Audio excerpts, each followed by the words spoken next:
Welcome to Resilient. My name is Mike Kearney, the Risk and Financial Advisory CMO. We're now on episode 14. I can't believe that. In our Confronting the COVID-19 Crisis series. And we've only really just scratched the surface on the challenges in this rapidly changing environment. That's why this new Resilient series is so important to me. Every day, the business landscape changes. Today, I'm joined by Deloitte's Chief Financial Officer, Global Leader, Sandy Cockrell, somebody that I've known for quite some time. He leads our CFO program.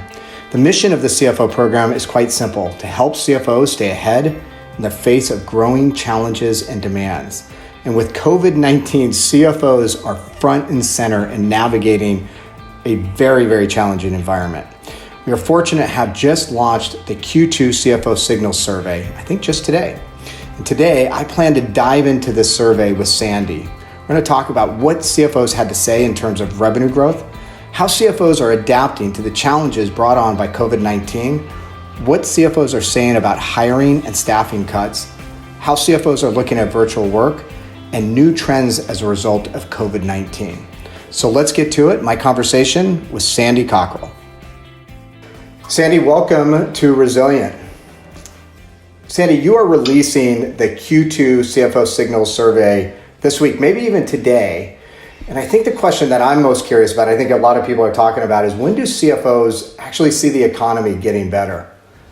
Well, Mike, first of all, thanks for having me. We can actually answer that a couple different ways. First of all, we actually ask questions about the North American, the European, and the Chinese economy. And the first quarter survey, 80% of the CFOs surveyed said the North American economy was good at that point. Today, it's only 1%. When we ask about Europe, again, only 1% of the CFOs see the European economy as good, whereas 9% of the CFOs see China as good. Now, when we ask the question, what does it look like a year from now? There's a little bit of a silver lining here. 58% of the CFOs see the North American economy rebounding. 33% say Europe will be better at that point, and a little over 50% for the Chinese economy. And Sandy, for those who may not be familiar with the CFO Signals survey, can you give a bit of background? Because it is an unbelievable resource, but can you talk about who's included, the frequency by which you do it, how do clients use it? Maybe if you could just give a little bit of background, because I think it's going to set the context for many of the other questions I'm going to be asking you. So, Mike, we actually created the survey 10 years ago. Greg Dickinson, who's one of our MDs, has run the survey now for 41 consecutive quarters. It is targeted to our largest clients, the CFOs of our largest clients. We typically have about 150 to 160 CFOs that participate every quarter. We generally ask somewhere between 15 and 17 questions. About half of those questions are the same question from quarter to quarter. And then we have a series of special questions that we'll ask depending on situations, time of the year, events going on. It is the survey in North America for CFOs, mainly because of the size of companies that participate. They are pretty much all multinational, and they're pretty much all public. So we get a great cross-section of sector, size of companies, and insights from some of the world's leading companies. And Sandy, if I'm a client or if I'm listening to this and I've never seen it, where can I find it? You can go to Deloitte.com to the CFO Program homepage and actually sign up to receive it. We only let CFOs participate just to keep the fidelity correct, but it's something that we distribute broadly. That is great. And what were some of the key themes? I'm sure this was a certainly interesting survey, but what were some of the key themes that emerged in this quarter? Well, without a question, what we saw were some historic lows. In fact, some of the lowest business metrics that we've ever measured since the beginning of the survey. And if I look at what we typically measure around revenue growth, earnings, capital expenditures, hiring, and dividends, for the first time ever, every one of those had negative growth rates. So for revenue, negative growth rate of 8.6% over the next year, over the next 12 months. Earnings, negative 18.7%. CapEx, basically negative 12%. hiring growth was negative 6%. So not a reduction in workforce, but the hiring growth compared to last year was going to be down 6 percentage points. And then dividend growth down 4.8%. The first time we'd ever seen any of those recorded as negative numbers. What did CFOs have to say about capital markets? Interesting. In terms of the debt markets, a little over 60% of the CFOs said it was an attractive time to go into the debt markets. Obviously, 6 weeks ago, 2 months ago, many CFOs went into the market, drew down lines, and really wanted to make sure they protected their liquidity. So it's interesting, they still, almost 2/3, still feel like they're attractive. For the equity markets, however, only a quarter of the CFOs felt like it was an attractive time to be in the equity markets. 55% still think, given market corrections, that the equity markets are overvalued. So kind of a bit of a mixed bag a little bit, but it's still time that CFOs can be out in the debt markets. And Sandy, at the beginning when you talked about how CFOs see the economy on a go-forward basis, you talked a bit about some of the regional differences. Is there anything else to point out and comparing kind of North American CFOs' perspectives versus some of the other regions? Pretty similar. This survey, we actually surveyed CFOs from North America, Mexico, and Canada. And they were all pretty much aligned. Canada was slightly more optimistic as it related to hiring. They actually had positive numbers in the 1% to 2% range for hiring growth over the next year. But other than that, they were really pretty all aligned in all the metrics I've talked about. And what about any sense either in the survey, or I know you interact with CFOs on a daily basis, but what are you hearing about how CFOs plan to adapt to the challenges brought on by COVID-19? What are they going to do over the next year? So very interesting. We really kind of put this in the framework of respond, recover, and thrive. And at this point, only about a quarter of the CFOs in the companies that we surveyed were still in the respond stage. So 3/4 of the CFOs have moved on to recover. In fact, 37% are in the thrive stage. So they are evolving, they're moving business models, they're changing their strategies, and they're really looking forward to coming out of this. Many of these companies will be different in different configurations. Supply chains will be totally changed. Workforce will be deployed in different ways. The use of automation will only accelerate. That's fine. The percentages, that actually surprises me, because I would have said, a lot are out of that respond phase and more into the recover. But did you say 37% in thrive? 37% are in thrive. And it's led by technology, media, and entertainment. That maybe gives me some hope about the future. Yes.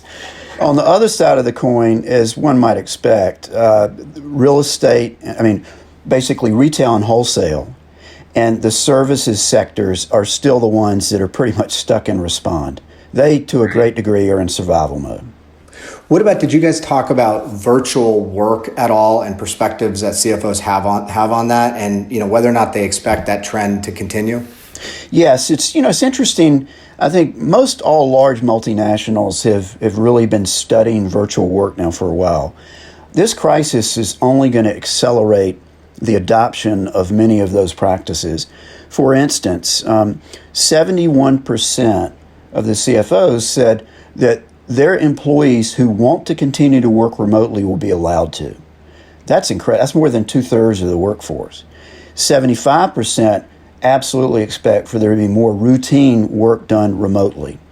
And that's going to be bolstered by accelerations in the use of various technology, moving platforms to the cloud, and adopting technologies that really do allow for an efficient and effective remote workforce. We ask about when companies are going to come back to on-site work. And a little less than 50% said that they would open back up their offices, their factories, those kind of things, when governments allow them to. But that was a little less than 50%. What we didn't ask, and what one might speculate on, is that other 50%, are they planning on really moving to that remote workforce platform? And I think there's a big percentage of that. But secondly, a little more than 50% said that they would not be really coming back, and they didn't think they could establish a near normal work experience on site until there were effective, rapid testing capabilities available.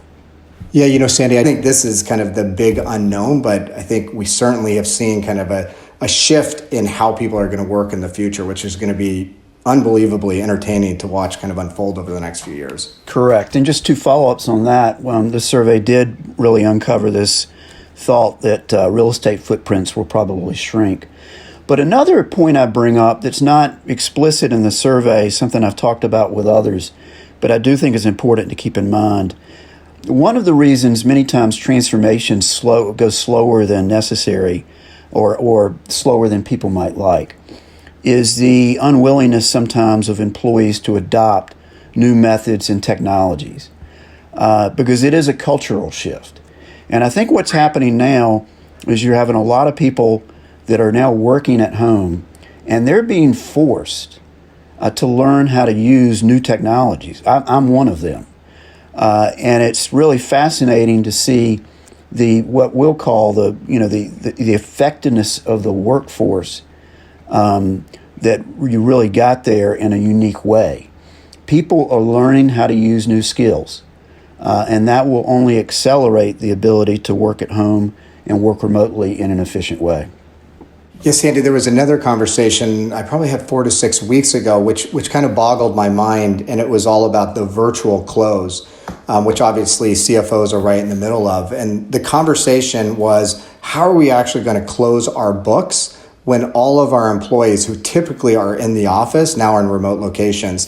And there were obviously challenges, but they achieved it. So then you start to think, what does that mean for the future? Because now you've got employees that historically not only have had to be in the office, but there was no other alternative, where now they've demonstrated that they actually could do it at home because they were forced to. And so then you start to think if something like that's a historical, job of being in the office no longer needs to, what does that mean? So I think that's going to be interesting to see how that pans out. Yeah, it's fascinating, and it wasn't really covered in this survey, but we did a special poll about a month ago. And one of the questions we talked about were internal control environments. And I think that will be a next frontier as companies really have to reconfigure their system of internal control to operate and oversee so much of this remote work. Well, and talk about an argument for moving more to kind of automated controls, I guess, if you will, versus a lot of the manual controls that our clients and companies still have, because you are going to have to rethink many of the controls that you currently have in place if you change the underlying business process, which is going to be fascinating to see as well. It really will. So Sandy, what about, are there any trends that you saw in the survey as a result of COVID-19 that CFOs see kind of either being accelerated or as a result of kind of this new normal that they are going to start to look into? And, this could be automation, it could be cloud, it could be different areas. Are you seeing any trends that CFOs are focusing on? Well, we talked a little bit about, the move to the cloud and more remote work and things like that. One of the things that was striking is around the business focus. For the first time ever in the history of our survey, focus on cost reduction outweighed focus on revenue growth by 11 percentage points. That's the first time we've ever seen that. And I think so over this next year, in budgets, in financial planning, there will be some very sharp pencils when it comes to looking at cost and taking costs out of the system. The other business focus areas that we typically ask about directionally were the same, although I say they have a little bit more of a defensive posture. So investing cash rather than returning it to shareholders. Staying with current offerings as opposed to moving to new offerings. Staying in existing geographies as opposed to moving to new geographies. And growing organically with a significant focus, growing organically as opposed to inorganically through M&A. Sandy, what was it when you look at this in totality? Was there a finding or a result that surprised you that you thought, I would not have expected that given the current environment? I would not have expected what we call our optimism index that we ask every single quarter. And basically what we're asking is, are you more optimistic over the next 12 months than you were 90 days ago? Or are you less optimistic, or are you neutral? And for the history of this survey, every quarter in, quarter out, there's always been a net optimism positive index. This time, it was a negative 54 percentage points. 2/3 of the CFOs said they were less optimistic about the next year than they were just 90 days ago. So this may be an odd question as a follow-up, but is there anything that gives you hope personally based on the results of the CFO survey? Yeah, a couple things, yes. I would go back to the views of where economies will be, a year from now, especially the North American economy, with almost 60% of the CFOs saying it will be improved. That's very important. Secondly, we ask a couple questions around when we think we would get back to the next new normal, to the near normal was the way we ask it. And we also asked that question in that special poll that we did about a month ago. At that point, 60% of the survey CFOs said that we would be back to a near normal by the end of 2020. That's now flipped. Now 60% say that it will not happen until 2021 or later. So that was a fairly sizable movement. But when you really kind of take into account the business metrics, the business focus, where people think the economy is today and all that, that could have been a lot worse. Because that means 40% of the surveyed CFOs say that we will be back to some near normal by the end of 2020. And Sandy, this maybe is not necessarily based on any specific outcome of the survey. It's really based on the fact that you've been in this world for decades, and you've advised CFOs, especially as they go through different downturns. Do you have any guidance or advice for CFOs as they navigate this downturn? Anything that you would share based on your experience? I think the first thing, it's always about talent. It is absolutely critical, whether it's offering a work from home package to one of your valuable employees, to just taking time to spend with them, but you're never any better than the average of your team. And now is a time that CFOs really do have to embrace their top talent and make sure that they keep them. Number two is to work very closely with your treasurer and ensure that you maintain and you can deliver a balance sheet that's got the proper amounts of liquidity and flexibility and headroom, so that when we begin to really come out of this, you can take advantage of some of the once-in-a-lifetime market opportunities that will be there.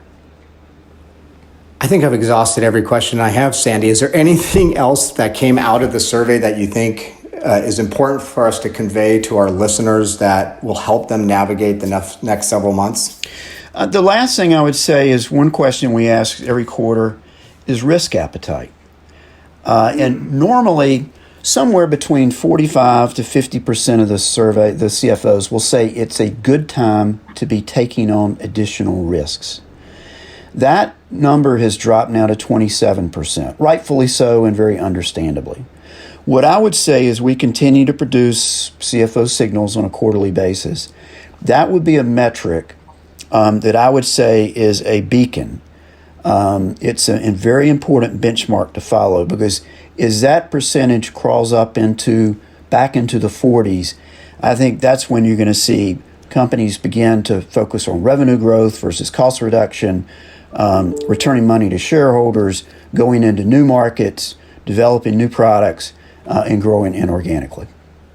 And Sandy, I would say, and I'm just trying to think about that, and I totally understand the notion that risk appetite may be lower, but I would also imagine, and I'd love to get your thoughts, and maybe this is a qualitative response, but this is also the time to innovate. That's another thing that I had heard earlier today on a conversation that I had around the fact that we are being forced into new situations, and if there's ever an opportunity to innovate. And maybe this gets at more internal business processes and things like that, but this is the time to innovate. I'm guessing that risk appetite comment would not necessarily be, not in line with that thinking. Do you agree with that?